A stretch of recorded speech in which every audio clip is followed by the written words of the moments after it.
Very good morning, friends. This is your Dr. Gopal Krishna Adhikar Nani University, Rajahmundry. And already 5-6 lessons complete చేయడం జరిగింది. Now today we are going to the teaching process లోనే 4.4.5 లో ఉన్నటువంటి teaching as a facilitator, teaching as a navigator, teaching as a co-learner and teaching as a researcher అనే concept గురించి మనం discuss చేద్దాం. Now we are going to the next టాపిక్కి వెళ్ళడానికి ముందు actual దీంట్లో మనకి ఇంకొక 2 టాపిక్స్ ఉంటాయి. ఆ 2 టాపిక్స్లో కూడా మనం చూద్దాం. దీంట్లో ఫస్ట్ బేసికల్గా ఉన్నటువంటి ఈ కాన్సెప్ట్ ఏదైతే ఉంటుందో అవన్నీ కూడా చూద్దాం. ఫస్ట్ బేసికల్గా దీంట్లో టీచింగ్ యాజ్ ఏ దాంట్లో చూస్తుంటాం teaching as facilitator and teaching as a navigator and teaching as a researcher అనే టాపిక్ మనం డిస్కస్ చేస్తున్నాం. So today we are going to the first concept, teaching as a teacher as a facilitator. Teacher as a facilitator. So in this slide, please observe, a teacher is a facilitator of learning and of the development of the youth. He shall therefore render the best service by providing an environment conduct to such learning and growth, code of ethics or professional teacher. ఇక్కడ article కూడా మనం చూస్తూ ఉంటాం. దీంట్లో a teacher is a facilitator of learning and of the development. So please come to the point that a teacher is a facilitator. మనం previous class కూడా చూసాం. మనం teacher is a facilitator, teacher is a friend, teacher is a co-learner చాలా discuss చేస్తాం. దీంట్లో మెయిన్గా the teacher is a learner, the teacher facilitator of learning. అంటే learning means learner అంటే ఒక అభ్యాసకుడు, ఒక స్టూడెంట్ అని చెప్తా ఉన్నాం అనమాట. దీంట్లో ఆ ఫెసిలిటేటర్ ఏ విధంగా చూస్తారంటే లెర్నర్ అంటే స్టూడెంట్ అన్నాం. In the classroom or any classroom, individuals of the classroom లో ఏ విధంగా ఉన్నాడో అభ్యాసకుడు లెర్నర్ స్టూడెంట్ ఏ విధంగా చూసి ఆ ఫెసిలిటేటర్ చూడాలి. అంటే అక్కడ అబవ్ యావరేజ్ అని బిలో యావరేజ్ అని స్టూడెంట్స్ ఉంటుంటారు. అందులో మెయిన్గా మనం ఈ యావరేజ్ స్టూడెంట్స్ కానీ బిలో యావరేజ్ కానీ ఏ విధంగా చెప్పాలి, అలాగే ఫెసిలిటేటర్ ఆఫ్ ద లెర్నింగ్ అని చెప్పాము. కాబట్టి దాంట్లో ఏ విధంగా ఉంటుందో మనం చూస్తూ ఉంటున్నాం. కాబట్టి మెయిన్గా ఉంటుంది. At the same time learning and of the development of the youth అన్నారు. Development of the youth actually what is called development వికాసం అని చెప్తున్నాం. దాంట్లో మెయిన్గా ఫిజికల్ డెవలప్మెంట్ కావచ్చు, సోషల్ డెవలప్మెంట్ కావచ్చు, మెంటల్ డెవలప్మెంట్ కావచ్చు, మోరల్ డెవలప్మెంట్ కావచ్చు, ఇమోషనల్ డెవలప్మెంట్ కావచ్చు, ఎథికల్ డెవలప్మెంట్ కావచ్చు, ఎడ్యుకేషన్ డెవలప్మెంట్ కావచ్చు, any development, especially the teacher as a facilitator to the students or learner or any individual. అదే అంటున్నాం the teaching profession, the teacher is the noblest profession ఎందుకు చెప్తున్నామంటే all round development స్టూడెంట్కి ఎప్పుడు all round డెవలప్మెంట్కి ఎప్పుడు కోఆపరేట్గా ఉంటుంటాడుగా చెప్పుకుంటాడు. కాబట్టి అందుకని learning and of the development of the youth అన్నాం. అక్కడ ముఖ్యంగా సెకండరీ స్కూల్ లెవెల్లో ఉన్నటువంటి స్టూడెంట్స్ ఎప్పుడు కూడా ఫిజికల్ డెవలప్మెంట్లో వారికి శారీరక భద్రత కానివ్వండి, శారీరక వికాసం కానివ్వండి, శారీరక ఏ విషయమైనా సరే ఎలా ఉంటుందో దాని ప్రకారం తెలుసుకుంటుంది. అలాగే మెంటల్ డెవలప్మెంట్ అన్నాం. అంటే వాడి యొక్క ఆలోచన విధానం ఎలా ఉంది, వాడికి ఇంటలెక్చువల్ థాట్స్ ఎలా ఉన్నాయి, వాడికి ఐక్యూ లెవెల్స్ ఎలా ఉన్నాయి, వాడి యొక్క క్రియేటివిటీ మైండ్స్ ఎలా ఉన్నాయి, వాడి thinking abilities. Already the previous classes also we expressed what is called thinking. Thinking is also 2 types, the positive thinking and negative thinking. So కొంత స్టూడెంట్స్లో పాజిటివ్గా థింక్ చేస్తారు, కొంత స్టూడెంట్స్ నెగిటివ్గా థింక్ చేస్తారు. ద టీచర్ మస్ట్ ఎప్పుడు కూడా స్టూడెంట్స్ ఎప్పుడు పాజిటివ్ని బిల్డప్ చేయాలి, క్రియేటివిటీని బిల్డప్ చేయాలి. కాబట్టి ఈ డెవలప్మెంట్స్లో physical development, mental development, emotional development, social development, moral development, education developments కూడా మనం బాగా చూస్తూ ఉంటుంది, బాగా మనకి తెలుస్తూ ఉంటుంది. కాబట్టి ఇక్కడ మెయిన్గా ఉంటుంది he shall therefore render best service by providing an environment conduct. Best service environment conduct అన్న అంటే ఇక్కడ పర్యావరణం సందర్భంగా, వాతావరణం సందర్భంగా, పరిసరాలకు సందర్భంగా, ఆ పరిస్థితుల సందర్భంగా టీచర్ ఎప్పుడు కూడా ఒక స్టూడెంట్ ఫెసిలిటేటర్గా ఉండాలి. ఎందుకంటే students they don't know how to move in the society, how to sit in the classroom, how to motivate, how to adjust. They don't know actually. So on the time, the teachers maximum will try to cooperate. Just like అదే చెప్తాను, ఒక విద్యార్థులను ఒక చక్కటి బొమ్మల్లా చూడాలి, చాలా పదిలంగా చూసుకోవాలి. ఎందుకంటే వాళ్ళ యొక్క సెన్సిటివ్ మైండ్స్, ఆ సెన్సిటివ్ పర్సనాలిటీస్ని ఎప్పుడు కూడా ఎలా ఉండాలంటే చాలా జాగ్రత్తగా చూడాలి. అందుకనే ఎన్విరాన్మెంట్స్ ప్రకారం చెప్తున్నాను అన్నమాట. అలాగే అకార్డింగ్ టు హార్మర్ చెప్తా ఉంటాను 2007లో the term facilitator is used by many authors to describe a particular kind of teacher, one who is democratic rather than autocratic. Very good concept అండి. అకార్డింగ్ టు హార్మర్ 2007లో చెప్తున్నా, ద టర్మ్ ఫెసిలిటేటర్, అసలు facilitator పదం ఎలా వచ్చిందంటే used by many authors to describe a particular kind of teacher, one who is democratic rather than autocratic, who is a democratic rather than autocratic. So what is called democratic and what is called autocratic? Autocratic means నియంతగా చెప్తా అంటుంటాం, just like the heroism, బాసిజం. యాక్చువల్గా class రూమ్లో teachers ఎప్పుడు అలాగా నియంతగా ఒక బాసిజంగా అదే చెప్తుంటాం. Previous ancient డేస్లో మన హిస్టరీస్ చూస్తుంటే హిట్లర్ గురించి చెప్తా ఉంటుంటారు. ఎందుకని? పరిపాలన విధానంలో కానీ పాలన విధానంలో కానీ ఒక ఆటోక్రటిక్గా ఒక నియంతగా ఉంచారు తప్ప ఒక డెమోక్రటిక్గా ఉంచలేదు. అందుకని చెప్తా ఉంటుంటాం. The behavior teaching also 3 types. One is autocratic teaching, second one is democratic teaching, third one is a freedom teaching. యాక్చువల్గా టీచర్ ఎప్పుడు కూడా ఆటోక్రాటిక్ టీచింగ్ ఉండకూడదు. ఎందుకంటే క్లాస్ రూమ్ కానీ బయట కానీ టీచర్లు భయంగా ఉన్నప్పుడు ఎప్పుడు కూడా ఏమవుతుందంటే స్టూడెంట్స్ దేన్ని అడగలేరు, దేన్ని చెప్పలేరు, దేన్ని సందేహాలను నివృత్తి చేసుకోలేరు. So on the time the teacher must be act as a democratic. అలాగని ఫ్రీడమ్గా ఉండకూడదు. Freedom అంటే ఓవర్ ఫ్రీడమ్ ఇవ్వడం. Sometimes somebody teaches going on the classroom, at the time of classroom some students their game just like a Sitarama or number game or the dots game, or they're chatting or chit-chatting others, sometimes the thefting, some quarreling. So ఎన్ని జరుగుతుంటుంటే class రూమ్లో. So కాబట్టి teacher ఎప్పుడు ఎలా ఉండాలంటే ఆటోక్రటిక్గా భయంగా ఉండకూడదు, అలాగని ఫ్రీడమ్గా ఉండదు, డెమోక్రటిక్ ప్రజాస్వామ్య విధానంగా. అంటే దోస్ హూ వాంట్స్, విద్యార్థులకు ఏదైతే కావాలో వాళ్ళ యొక్క ప్రేమపూర్వకంగా వాళ్ళ యొక్క వాత్సల్యాలతో అనురాగంతో ఏదైతే చెప్తా ఉంటుంటారో టీచర్ ఎప్పుడు కూడా చాలా హ్యాపీగా ఉంటారు అన్నమాట అప్పట్లో. ఎందుకంటే స్టూడెంట్స్ అందుకనే అకార్డింగ్ టు ద హార్మర్ 2007లో చెప్పిన టెర్మినాలజీ ఏంటంటే the term facilitator is used by many authors to describe a particular kind of teacher, one who is democratic rather than autocratic. ఇప్పుడు కూడా మనం ఒక ఆటోక్రటిక్ కాకుండా డెమోక్రటిక్ ఉండాలన్నమాట. According to Pearson theory, humans cannot be given information which they immediately understand and use. They must construct their own knowledge through experience. Very good experience. They construct their own knowledge through experience. ఇక్కడ teacher బాగా తెలుసుకో అంశం ఏంటంటే construct చేయాలి. ఎవరికి నిర్మాణాత్మకంగా ఉండాలి. ఎవరికంటే టీచర్స్ ఎప్పుడు కూడా స్టూడెంట్స్ యొక్క విధానాలను తెలుసుకుని నిర్మాణాత్మకంగా ఉన్నట్లే చాలా బాగుంటుంది. కన్స్ట్రక్ట్ చేయాలి, నిర్మాణాత్మకంగా ఉంచాలి. అండ్ దేనికి నాలెడ్జ్ త్రూ ఎక్స్పీరియన్సెస్. వాడు నేర్చుకునేటువంటి నాలెడ్జ్, నేర్చుకునేటువంటి కంటెంట్ ఆర్ కాన్సెప్ట్ ఎప్పుడు కూడా అప్లికబుల్గా ఉండాలి. అప్లికబుల్ అంటే డే టు డే లైఫ్లో, డైలీ లైఫ్లో టీచర్ ఫెసిలిటేటర్కి ఎలా వర్క్ చేస్తున్నారంటే వాడు ఒక విషయం నేర్చుకుని ఎలాగ ఉండాలి, తన యొక్క ప్రీవియస్ ఎక్స్పీరియన్స్ ప్రకారంగా, ప్రజెంట్ ఎక్స్పీరియన్స్ ప్రకారంగా ఏ విధంగా కోఆర్డినేట్ చేసుకుంటున్నాడు, కన్స్ట్రక్ట్ చేసుకుంటున్నాడు అన్న. For example according to the ఫిలాసఫీలో ఒక చిన్న 1-2 seconds ఉన్నటువంటి విషయం చెప్తాను. One time they expressed that the philosophy professor in the classroom, teacher చెప్పాడు ఏమని, దేవుడు ఎందుగలడు అందులోడని సందేహంబు ఎందెందు వెతికినా అందుందే ఉంటాడని మనం భక్తి ప్రహ్లాద కానీ ఇంకోటి కానీ చెప్పిన పోయం ప్రకారం చెప్తున్నాడు. అంటే దేవుడికి ఈ స్థానం ఆ స్థానం అని కాదు, ఏ స్థానంలో ఉన్నాడు. కాబట్టి ప్రతి ఒక్కళ్ళు కూడా ప్రతి ఒక్క చోట కూడా దేవుడు ఉంటాడు. కాబట్టి మీరందరూ కూడా దేవుడి పట్ల గౌరవం కానీ భయభక్తులు కానీ కలిగి ఉండాలని చెప్పాడు. తర్వాత on the same day students అందరికి కూడా 2 చాక్లెట్స్ ఇచ్చారు. ఇచ్చి మీరు తినేసి ఎవ్వరు చూడకుండా తినాలి, ఎవ్వరు చూడకూడదు, మీరు తప్ప ఎవ్వరు చూడకూడదు. తినేసి నెక్స్ట్ డే దానికి టేస్ట్ ఎలా ఉంది చెప్పన్నారంట. ఓకే, యాక్చువల్ ముందు చెప్పినటువంటి మెసేజ్ ఏంటి? ఇందుగలుడు అందులేడని ఎందుకు వెతికినా ఉంటాడు దేవుడు అని చెప్పాడు. తర్వాత ఇచ్చిన క్వశ్చన్ ఏంటి? ఎవరు చూడకుండా ఈ చాక్లెట్ని తినండి, తిన్న తర్వాత చెప్పండి, ఏ ఒక్కళ్ళు మీరే చూడాలని చెప్పాడు. Okay, so next day class రూమ్కి వచ్చిన తర్వాత అందరూ చెప్పారు ఎలా ఉందిరా చాక్లెట్స్ అని టీచర్ అడిగితే, very nice sir, very excellent, super, very tasty, wonderful. So this are only one student sir నేను తినలేదు, ఇచ్చేసాను, మీకు ఇచ్చేస్తున్నాను అన్నాడు.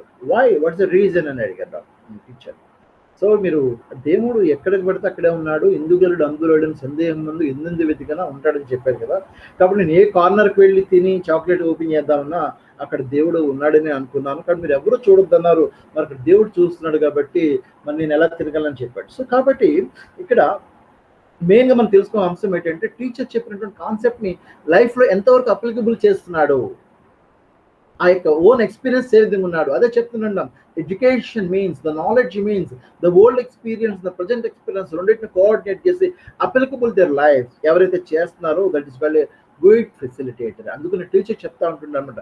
టీచర్ అయితే ఫెసిలిటేటర్ ఎందుకు చెప్తున్నామంటే మనం ఇచ్చేటువంటి నాలెడ్జ్కి అనుభవానికి ఎప్పుడు కూడా సిచ్యువేషన్స్ కానీ సర్కమ్స్టెన్సెస్ కానీ ఎంత బాగా చేస్తే అంత బాగుంటుంది చెప్తాను. అందుకనే according to vision theory human cannot be given information which they immediately understand and use. They must construct their own knowledge through their experiences. So adage teaching and learning in the old paradigm was considered as a task in which instructions were assumed as an expert and they were supposed to transfer knowledge to students. But at present it is a considered definitely it is a considered definitely teaching and learning is a complex job. Now a teacher is not source of knowledge but a facilitator. Very good, Andy. So teaching and learning in the old paradigm was considered as a task in which instructions were assumed as an expert and they were supposed to transfer of knowledge to students. Very good. So what is called transfer of knowledge? According to the learning theories lo discuss chestam. The great psychologist, the American psychologist, anybody any idea? There is a E.L. Thorndike. E.L. Thorndike last లో కానీ theories కానీ చెప్తా ఉంటుంటారు. దాంట్లో చెప్పినప్పుడు last కూడా చెప్పాడు. Last also 3 types అండి. Law of readiness, law of exercise, law of effect. ఆ 3 కాన్సెప్ట్ ప్రకారం చెప్పి థిరీస్ చెప్పాడు. దాంట్లో లెర్నింగ్, ట్రాన్స్ఫర్ ఆఫ్ లెర్నింగ్ అని చెప్పాడు. Transfer of learning also 4 types అండి. Positive transfer of learning, negative transfer of learning, zero transfer of learning and by transfer of learning. అంటే ఇక్కడ పాజిటివ్ ట్రాన్స్ఫర్ ఆఫ్ లెర్నింగ్ అంటే గతంలో నేర్చుకున్నది ప్రీవియస్గా నేర్చుకున్నది ప్రజెంట్ దానికి హెల్ప్ఫుల్గా ఉండే that is called positive transfer of learning. అంటే ఫర్ ఎగ్జాంపుల్ మనం టైపింగ్ చేసాం, టైప్ చేసినప్పుడు అది నెక్స్ట్ మళ్ళీ కంప్యూట్ చేసినప్పుడు అది యొక్క ఆ సిస్టమ్ కానీ కీబోర్డ్ కానీ ఉపయోగపడుతుందా లేదా? ఎస్, డెఫినెట్గా ఉపయోగపడుతుంది. That is called positive transfer of learning. Just like maths బాగా చదివాం, ఫిజిక్స్లో ఫార్ములాస్ కానీ సమ్స్ కానీ వచ్చి చేస్తున్నాం, అవి మరి బాగా ఉపయోగపడుతున్నాయి లేదా? ఎస్, వెరీ గుడ్, డెఫినెట్గా ఉపయోగపడుతుంది. సో ఒకదానికొకటి లింకప్ చేస్తూ ఒకదానికొకటి హెల్ప్ఫుల్గా ఉన్నట్లయితే దాని అంతటిని ఏమంటామంటే పాజిటివ్ ట్రాన్స్ఫర్ ఆఫ్ లెర్నింగ్ అంటాం. అలాగే నెగిటివ్ ట్రాన్స్ఫర్ ఆఫ్ లెర్నింగ్ అంటే ఏంటి? గతంలో నేర్చుకున్నది ప్రస్తుతం నేర్చుకున్న దానికి సమ్ ప్రాబ్లమేటిక్గా ఉన్నట్లయితే, సమ్ బ్లాక్స్ బ్యారల్స్గా ఉన్నట్లయితే దాన్ని అంతటి మనం ఏమంటామంటే అవరోధంగా చెప్తా ఉంటుంటాం. ప్రొయాక్టివ్ అండ్ రెట్రాక్టివ్ అవరోధాలు చెప్తుంటాం. అంటే ప్రొయాక్టివ్ అండ్ రెట్రాక్టివ్. సో కాబట్టి ఇందులో ఏంటంటే ఫర్ ఎగ్జాంపుల్ మన గతంలో షటిల్ ఆడాం, ఇప్పుడు బాల్ బ్యాడ్మింటన్ ఆడుతున్నాం. షటిల్ని కాక్ని గట్టిగా కొడితే వెళ్తుంది, బాల్ని మెల్లగా కొడితే వెళ్ళాలి. కానీ షటిల్ కొట్టినట్టుగా కాక్ని కొట్టినట్టుగా బాల్ని కొడితే ఏమవుతుందంటే బాల్ చాలా లాంగ్ అవుతుంది. అది ఇప్పుడు ఏమవుతుందంటే నెగిటివ్గా తీసుకొస్తాము. గతంలో ఒక ఇంగ్లీష్ గ్రామర్కి ప్రజెంట్ ఉన్న వేరే గ్రామర్కి చిన్న చిన్న తేడాస్ ఉంటుంటాయి. ఫర్ ఎగ్జాంపుల్ HOUSE హౌస్ అన్న ఇంగ్లీష్ టీచర్గా చెప్తున్నారు ఎవరైనా సరే. HOUSE హౌస్ అన్నాం, house is a singular. What about the floral of the house? Houses. Very good. ఏంటి? హౌసెస్. అది ఇక్కడ గృహము, HOUSE హౌస్ అనేది గృహము, ఇక్కడ హౌసెస్ అనేది అంటే గృహాలు. అలాగే MOUSE మౌస్. ఓకే, ఇది సింగులర్. మరి ఫ్లోరల్ ఏంటి అని అడిగితే స్టూడెంట్ ఏం చెప్తాడు? మౌసెస్ అని చెప్తాడు. Actual mouses is a blunder mistake. Floral ఏంటి అంటే మౌస్కి మైస్. ఏంటి ఇక్కడ? మైస్. అక్కడ ఉన్నటువంటి దానికి దీనికి ఇక్కడ ఏమవుతుందంటే ఉంటుంది. అలాగే just like in our 4th 5th స్టాండర్డ్లో కూడా గుడ్ దాన్ని ఏదో చెప్తా ఉంటుంటాం, clever cleverer cleverest, clever cleverer cleverest.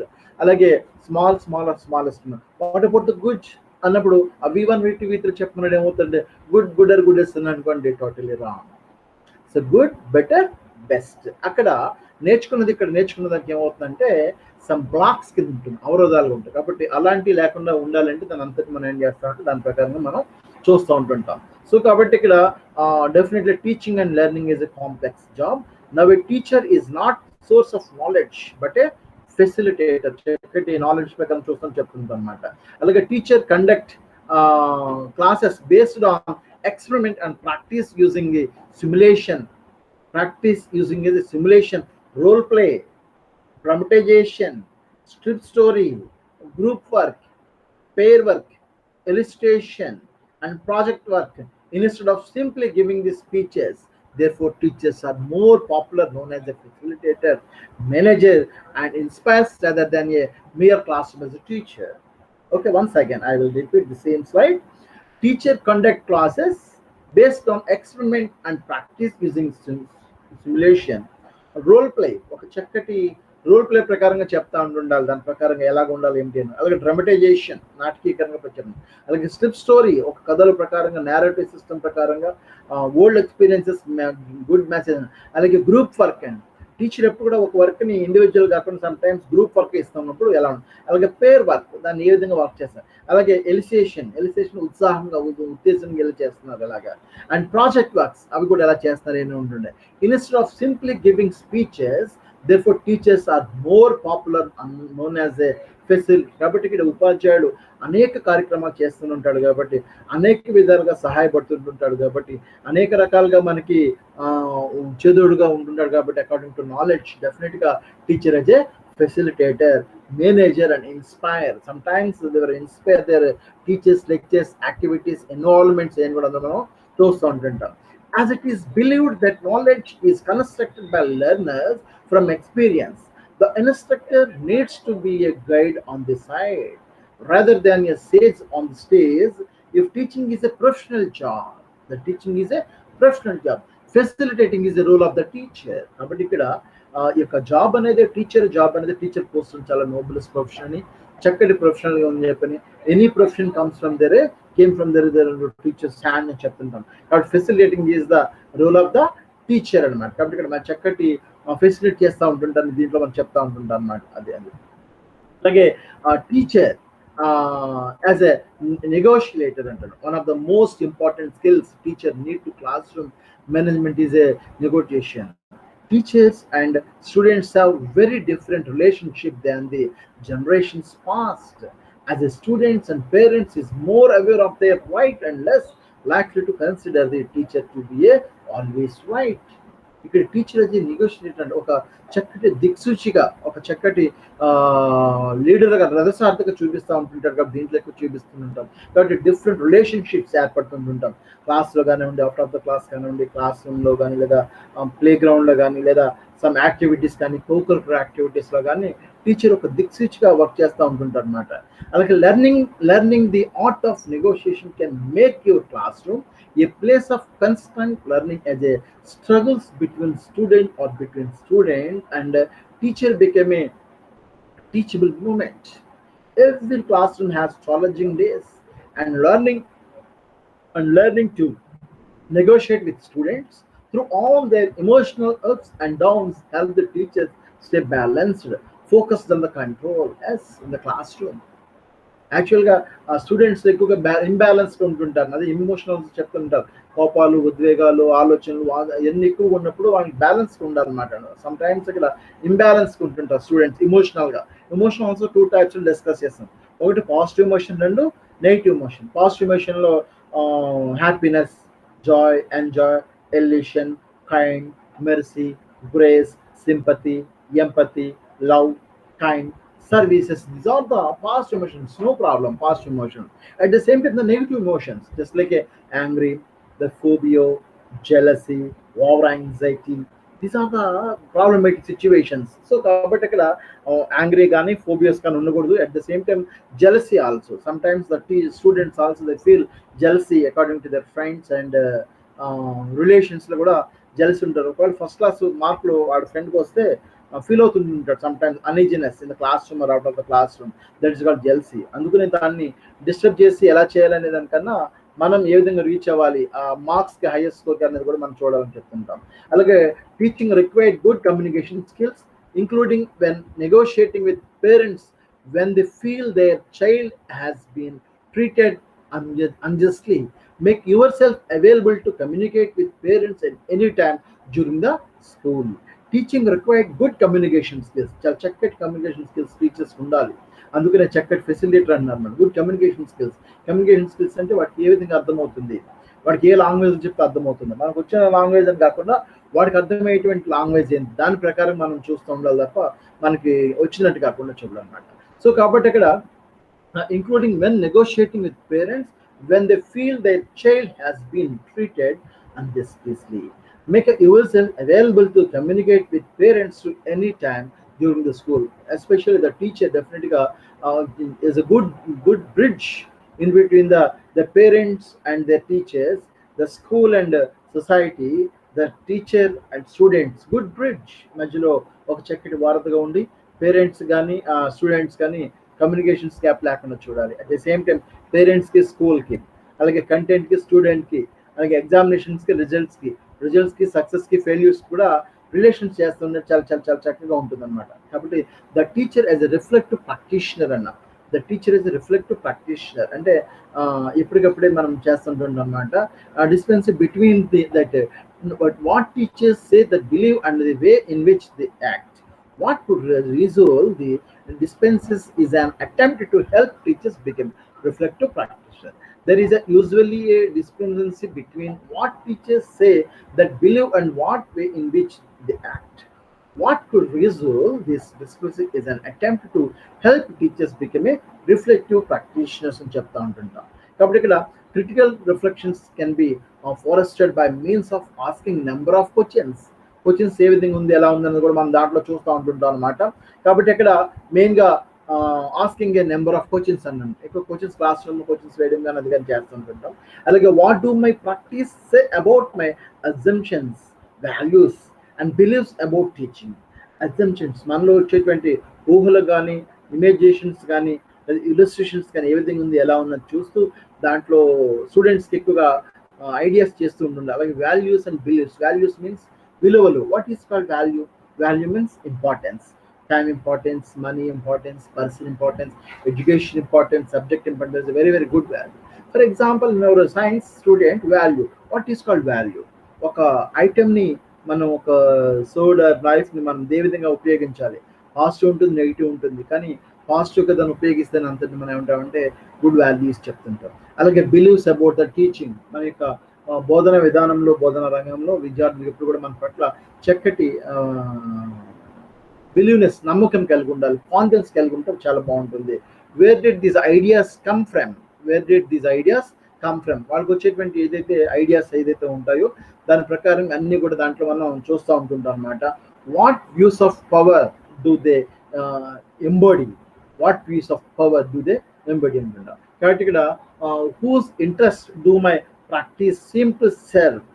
Who's interest do my practice seem to serve? మనం ఏదైతే మనం చేస్తున్నామో, ఏదైతే స్టూడెంట్కి అభిరుచి కలిగి ఉంటుందో అవన్నీ కూడా మనం దీంట్లో బాగా చూస్తుంటుంటాం. కాబట్టి ఇక్కడ మెయిన్గా ఇన్ దిస్ లెసన్ మనం ఏం నేర్చుకున్నామంటే teacher is a good facilitator, good negotiator, good practitioner కూడా మనం ఇందులో నేర్చుకున్నాం.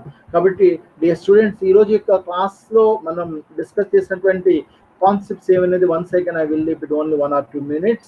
This is the lesson 6 and 7, the teacher as a facilitator. అన్న టీచర్ as a facilitator ఎందుకంటే చక్కటి లెర్నింగ్కి, డెవలప్మెంట్ ఆఫ్ యూత్కి ఎక్కువ తెలుస్తూ ఉంటుంటుంది అనమాట. అలాగే the shall therefore render the best service by providing, best service providing. So కాబట్టి మనం చూస్తూ ఉంటుంటాం. కాబట్టి అలాగే నెక్స్ట్ వన్ దానికి ఫెసిలిటేటర్ ఏ విధంగా ఉంది, ఎలా ఉందో కూడా చెప్పడం నేర్చుకున్నాం మనం. అలాగే నెక్స్ట్ క్లాస్ దానికి construction of the knowledge and experiences discuss చేసాం.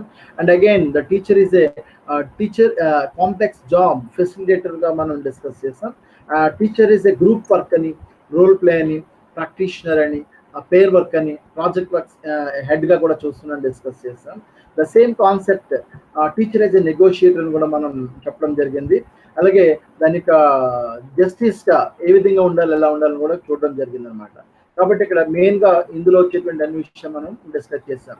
సో వీఆర్ గోయింగ్ ది ఈ లెసన్లో మీరు బాగా కంప్లీట్ చేసిన తర్వాత దీంట్లో మీకు ఈ కంటెంట్ కూడా పంపిస్తాం. ఈ లెసన్స్ ఒకసారి గమనించండి. ఇంకా ఈ టీచింగ్ ప్రాసెస్లో 4th టాపిక్లో ఓన్లీ 1 సబ్ టాపిక్ ఉంది.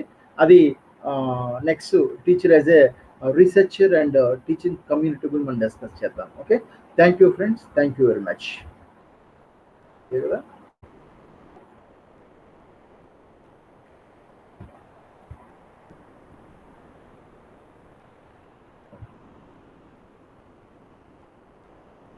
start recording.